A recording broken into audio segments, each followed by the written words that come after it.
JFGH was a creation of the Jewish community of Greater Washington. It belonged to the community. And whenever there was a community event, there we were, front and center, participating with great gusto. I feel a deep responsibility to our community of founders. Their innovation of their day has set a course for us. The Jewish Foundation for Group Homes was founded by a group of families that had children with challenges, intellectual challenges or physical challenges, to try to provide a home setting for them. We go across the spectrum. Some simply need and want a place to live with some support. Others require significant assistance, physically or otherwise, to live as normal a life as they can. Up to that point, the future for all of our children was either to stay at home with no education, no recreation, nothing, or to be institutionalized. We were not willing to accept this for our children. In 1978, I believe, Federation created a task force. We got together and we looked at how our community was organized and where we needed services. And we realized that we could be doing better than we did in our Jewish community centers, in our schools, in our hillels, in our synagogues, homes where individuals with disabilities could live their lives Jewishly, safely, with people who loved them, with their families involved, and that didn't exist. I went with a task force to Omaha and Lincoln, Nebraska to see what a group home looked like. Out of that committee came some professional advisory committees and the Jewish Foundation for Group Homes, which had been a dream of a lot of people, but particularly Bob and Joy Cohen.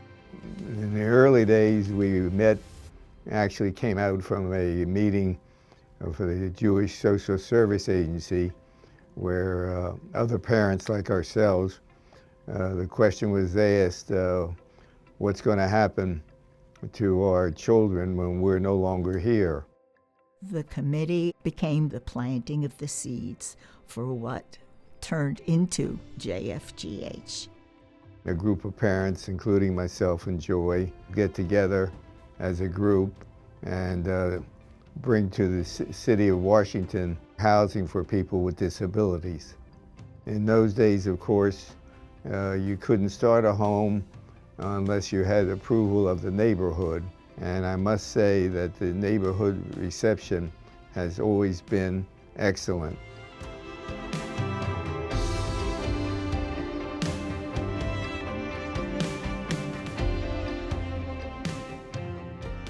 I was in a carpool with 3 or 4 other people, one of whom was a woman who her husband had just passed away, and she was looking to sell her home in this neighborhood.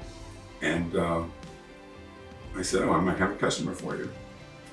So that's how it started, just by chance, by carpool. In order to do this, we were going to need money. The first person that we chose was Estelle Gelman. Gelmans and the Cohens and all were longtime friends in the community. She said to him, well, how much? And he said $100,000. And she said, sure, Bobby.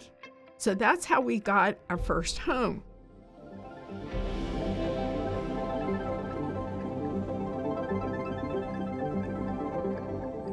We wanted our homes to be the best looking ones in the neighborhood.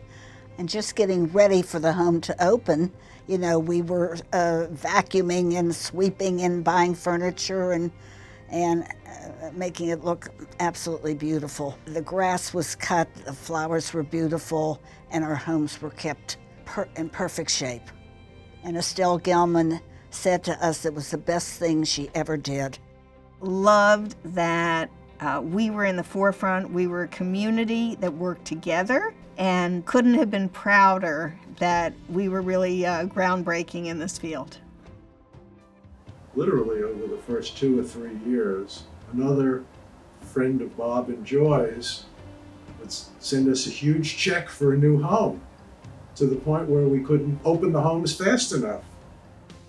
We make all of this look too easy. We are so devoted and so passionate. We do more than just give back. We really sensitize and educate a community, make a meaningful impact on the lives of others. The feeling of this was home, and it was special, and it was beautiful. There was a real sense of community. They knew each other, they got together. It was a very warm, wonderful feeling.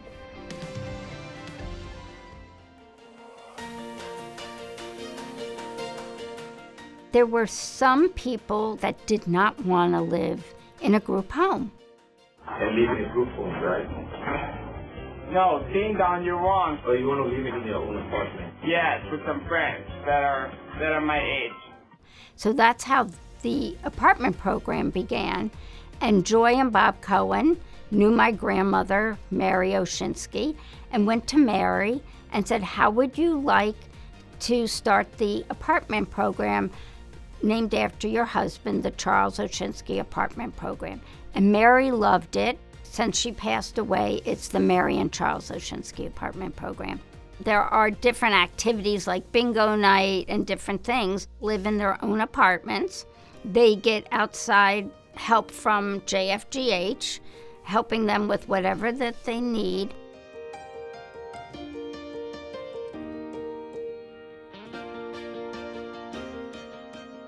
JFGH is most well known for their group homes program, which are fabulous programs they've been doing for years. The MOST program is a hidden gem that fulfills a need to help people transition from high school or school programs into the work world, into the later world, so they can take that year at the MOST program, learn skills, and then have jobs and things to do for the rest of their life. It was a program that was addressing a need that was out there in the community. And by community, I don't mean the people that are over there. I mean the community as friends and relatives and neighbors, people that need the work that the MOST program addresses.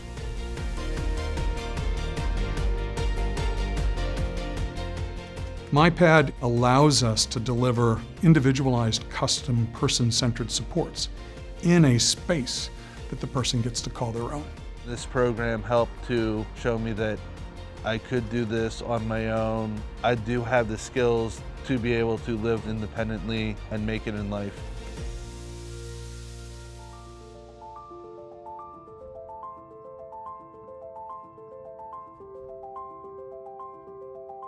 Will you, in essence, leave your family where they are and move in for what we thought would be 2 weeks, a few weeks, and it turned out to be months and months and months on end. We learned the incredible tenacity of direct support professionals, and their commitment to the mission of the organization is quite simply extraordinary in every way. We were struggling with the tension between what is meaningful self-determination. I get to choose, even when the choice isn't necessarily the one that you think is the safe one. It's still my choice. You respect people, that you take care of people, and that you have an obligation. And just because you might be lucky enough to not have this problem doesn't mean that you don't have the obligation to help somebody else. My child has a good life. Our people do have a good life.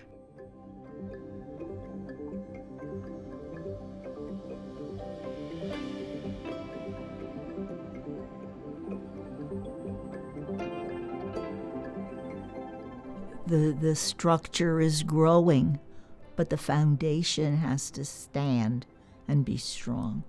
We wanted to strike out to a place that paid absolute, unequivocal homage to our roots, while at the same time driving the car forward. We inaugurated our strategic planning process in November of 2019.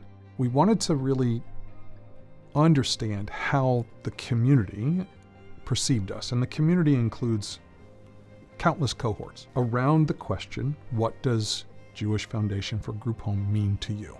We labored over names, and I think we must have looked at 27 of them. Maybe it wasn't that many, but I'll bet you it was close. And I remember at the time there was some considerable debate over whether or not we should land on a name that uses in full or part Hebrew. When Makom came into view, as soon as I heard it, I just knew. Makom in Hebrew means many things. It's a Hebrew word for place. And not place in terms of a physical structure, not place where you can stick a pin in the map, but place in the world. And for us, what means everything to us is that people with intellectual and developmental disabilities have a rightful place that they define in our society, in our community, in our world. The mission, the vision, the values all follow suit and all give voice to this fundamental core purpose of the organization, and that's to support self-determined lives.